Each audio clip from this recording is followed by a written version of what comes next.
Bonjour à tous et à toutes, j'espère que vous allez bien. Les Sermons du Bouddha, chapitre 8. Les actions et leurs résultats. Sivaka Sutta. Bonne écoute. Par la théorie de l'effet causal des actions, Kama, dite Kamavada, le bouddhisme explique comment et pourquoi se produit tant de diversité parmi les êtres vivants. Selon cette théorie, à cause de ses propres actes moralement bons, on renaît dans une famille riche, en ayant une bonne situation, une apparence agréable, une belle voix, etc. De même, à cause de ses propres actes moralement mauvais, on renaît dans une famille pauvre, en ayant une situation sociale difficile, une apparence méprisable, etc. Les hauts et les bas de la vie sont aussi les résultats des actions méritoires ou déméritoires commises dans cette vie même ou dans les vies antérieures. En bref, les actes moralement bons produisent des fruits agréables et les actes moralement mauvais donnent des fruits amers. La valeur et la gravité d'une action méritoire ou déméritoire dépendent non seulement de l'acte, mais encore de l'intention de la conscience au moment de l'action et de sa préparation mentale. Les résultats bons ou mauvais se produisent automatiquement selon la maturation des actions.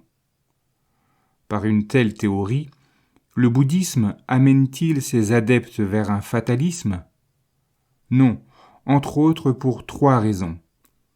Premièrement, la théorie de Kama n'est pas une loi fixée qu'il convient de respecter et à laquelle il faut obéir. Au contraire, on peut modifier, changer, dévier les résultats ainsi que les actions, sauf les résultats des actes extrêmement graves qui sont ancrés profondément dans le flux du psychisme. La réussite de ces remaniements dépend du courage, de la volonté, de l'intelligence et de la vigilance de l'individu concerné. Petit 1. Ainsi, on a le devoir et le droit d'essayer de changer les résultats mauvais, même ceux survenant chez les autres. C'est justement pour cela que le bouddhisme insiste sur la valeur d'une mentalité bienveillante, compatissante envers ceux qui souffrent. Deuxièmement, la théorie de Kama n'est pas une sorte de déterminisme, car, d'une part, il existe des actions dont les résultats diminuent ou augmentent à cause de contractions, et, d'autre part, tous les actes qu'on commet ne donnent pas obligatoirement des résultats. Autrement dit, il y a des actions qui n'arrivent jamais à la maturation nécessaire pour produire des fruits. Petit 2. Certains actes moralement bons ne donnent pas des résultats heureux à cause d'obstacles provenant d'actes mauvais. De même, certains actes moralement répréhensibles n'entraînent pas des résultats défavorables à cause d'obstacles issus des résultats d'actes bons. Une telle action, restée sans résultat, est appelée Aosi Kama, une action qu'il y avait eu, c'est-à-dire une action qui n'a pas eu de résultat, Naosi Kama Vipako. Qui n'aura pas de résultat, Nabhavisati Kama Vipako. Qui n'a plus de résultat, Nati Kama Vipako. Troisièmement, les actes et leurs résultats ne sont pas le facteur unique qui conditionne la vie et l'existence entière de l'individu.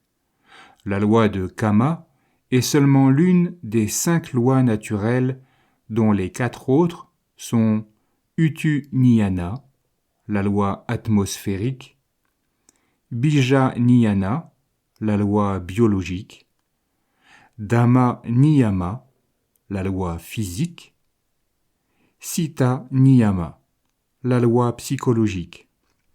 Autrement dit, dans l'explication bouddhiste du bonheur et du malheur de la vie, la loi de l'effet causal des actions, la loi de Kama, constitue une cause importante, mais au même titre que les causes provenant des 4 autres lois naturelles. Dans le Sivaka Sutta, que nous allons lire, le Bouddha définit la position de la loi de Kama dans la vie. Selon lui, toutes les expériences agréables ou pénibles ne dépendent pas seulement des actions, du passé. D'autres facteurs les déterminent aussi, selon diverses conditions et circonstances. Sivaka Sutta, les actions et leurs résultats. Namo tassa bhagavato arahato samma sambuddhassa. Namo tassa bhagavato arahato samma sambuddhassa. Namo tassa bhagavato arahato samma sambuddhassa.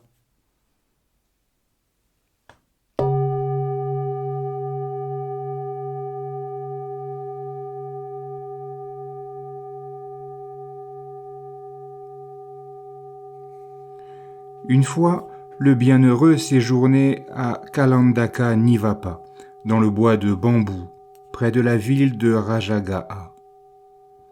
Un jour, le Paribhajaka Molliya Sivaka rendit visite au bienheureux. S'étant approché du bienheureux, il échangea avec lui des politesses et des paroles de courtoisie. Puis il s'assit à l'écart sur un côté.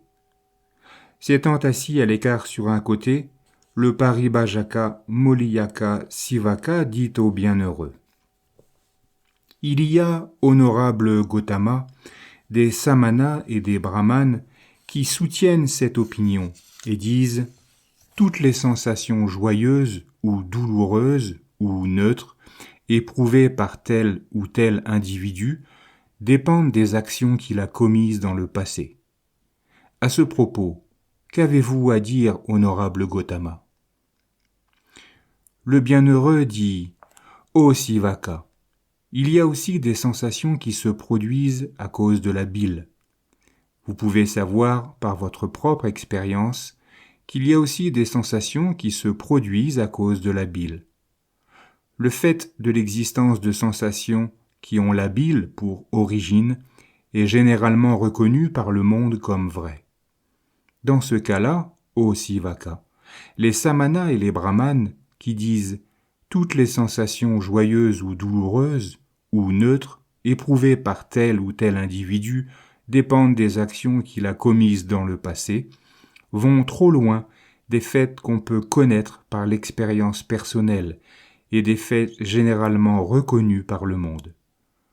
À cause de cela, je dis que l'opinion de ces samanas et de ces brahmanes n'est pas correcte. Ô Sivaka, il y a aussi des sensations qui se produisent à cause du flegme.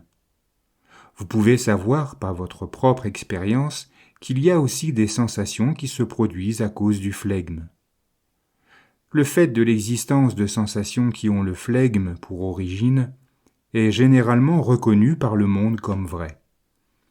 Dans ce cas-là, ô Sivaka, les samanas et les brahmanes qui disent « toutes les sensations joyeuses ou douloureuses ou neutres éprouvées par tel ou tel individu dépendent des actions qu'il a commises dans le passé » vont trop loin des faits qu'on peut connaître par l'expérience personnelle et des faits généralement reconnus par le monde.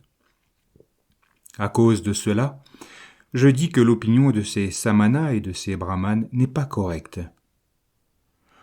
Ô Sivaka, il y a aussi des sensations qui se produisent à cause du souffle. Vous pouvez savoir par votre propre expérience qu'il y a aussi des sensations qui se produisent à cause du souffle. Le fait de l'existence de sensations qui ont le souffle pour origine est généralement reconnu par le monde comme vrai. Dans ce cas-là, ô Sivaka, les samanas et les brahmanes qui disent « toutes les sensations joyeuses ou douloureuses ou neutres éprouvées par tel ou tel individu dépendent des actions qu'il a commises dans le passé » vont trop loin des faits qu'on peut connaître par l'expérience personnelle et des faits généralement reconnus par le monde. À cause de cela, je dis que l'opinion de ces samanas et de ces brahmanes n'est pas correcte.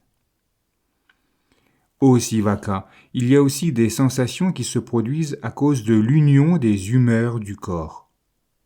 Vous pouvez savoir par votre propre expérience qu'il y a aussi des sensations qui se produisent à cause de l'union des humeurs du corps. Le fait de l'existence de sensations qui ont l'union des humeurs du corps pour origine est généralement reconnu par le monde comme vrai. Dans ce cas-là, ô Sivaka, les samanas et les brahmanes qui disent toutes les sensations joyeuses ou douloureuses ou neutres éprouvées par tel ou tel individu dépendent des actions qu'il a commises dans le passé, vont trop loin des faits qu'on peut connaître par l'expérience personnelle et des faits généralement reconnus par le monde. À cause de cela, je dis que l'opinion de ces samanas et de ces brahmanes n'est pas correcte. Ô Sivaka, il y a aussi des sensations qui se produisent à cause du changement des saisons. Vous pouvez savoir par votre propre expérience qu'il y a aussi des sensations qui se produisent à cause du changement des saisons. Le fait de l'existence de sensations qui ont le changement de saison pour origine est généralement reconnu par le monde comme vrai. Dans ce cas-là, ô Sivaka, les samanas et les brahmanes qui disent toutes les sensations joyeuses ou douloureuses ou neutres éprouvées par tel ou tel individu dépendent des actions qu'il a commises dans le passé, vont trop loin des faits qu'on peut connaître par l'expérience personnelle et des faits généralement reconnus par le monde. À cause de cela, je dis que l'opinion de ces samanas et de ces brahmanes n'est pas correcte. Ô Sivaka, il y a aussi des sensations qui se produisent à cause d'incidents irréguliers. Vous pouvez savoir par votre propre expérience qu'il y a aussi des sensations qui se produisent à cause d'incidents irréguliers. Le fait de l'existence de sensations qui ont des incidents irréguliers pour origine est généralement reconnu par le monde comme vrai. Dans ce cas-là, ô Sivaka, les samanas et les brahmanes qui disent toutes les sensations joyeuses ou douloureuses ou neutres éprouvées par tel ou tel individu dépendent des actions qu'il a commises dans le passé, vont trop loin des faits qu'on peut connaître par l'expérience personnelle et des faits généralement reconnus par ce monde. À cause de cela, je dis que l'opinion de ces samanas et de ces brahmanes n'est pas correcte. Ô Sivaka, il y a aussi des sensations qui se produisent à cause d'accidents soudains. Vous pouvez savoir, par votre propre expérience, qu'il y a aussi des sensations qui se produisent à cause d'accidents soudains. Le fait de l'existence de sensations qui ont des accidents soudains pour origine est généralement reconnu par le monde comme vrai. Dans ce cas-là, ô Sivaka, les samanas et les brahmanes qui disent « toutes les sensations joyeuses ou douloureuses ou neutres éprouvées par tel ou tel individu dépendent des actions qu'il a commises dans le passé », vont trop loin des faits qu'on peut connaître par l'expérience personnelle et des faits généralement reconnus par le monde. À cause de cela, je dis que l'opinion de ces samanas et de ces brahmanes n'est pas correcte. Ô Sivaka, il y a aussi des sensations qui se produisent à cause de la maturation des actions. Vous pouvez savoir par votre propre expérience qu'il y a aussi des sensations qui se produisent à cause de la maturation des actions. Le fait de l'existence de sensations qui ont la maturation des actions pour origine est généralement reconnu par le monde comme vrai.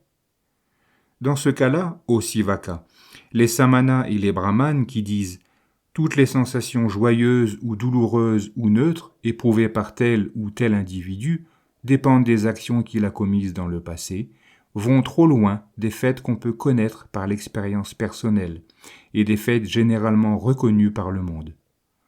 À cause de cela, je dis que l'opinion de ces samanas et de ces brahmanes n'est pas correcte. Cela dit, le Paribhajaka Molliya Sivaka dit au bienheureux « C'est merveilleux, honorable Gautama, c'est sans précédent, honorable Gautama. C'est vraiment, honorable Gautama, comme si l'on redressait ce qui a été renversé, découvrait ce qui a été caché, montrait le chemin à l'égaré ou apportait une lampe dans l'obscurité en pensant que ceux qui ont des yeux voient les formes. De même, l'honorable Gautama a rendu claire la doctrine de maintes façons.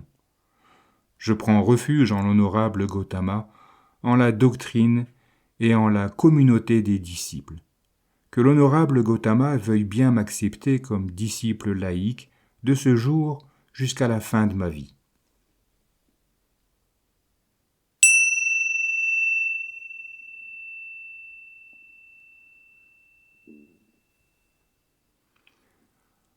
Voilà pour la fin de ce sermon du Bouddha. Il me reste à vous souhaiter une belle journée, de belles méditations, et je vous dis à bientôt.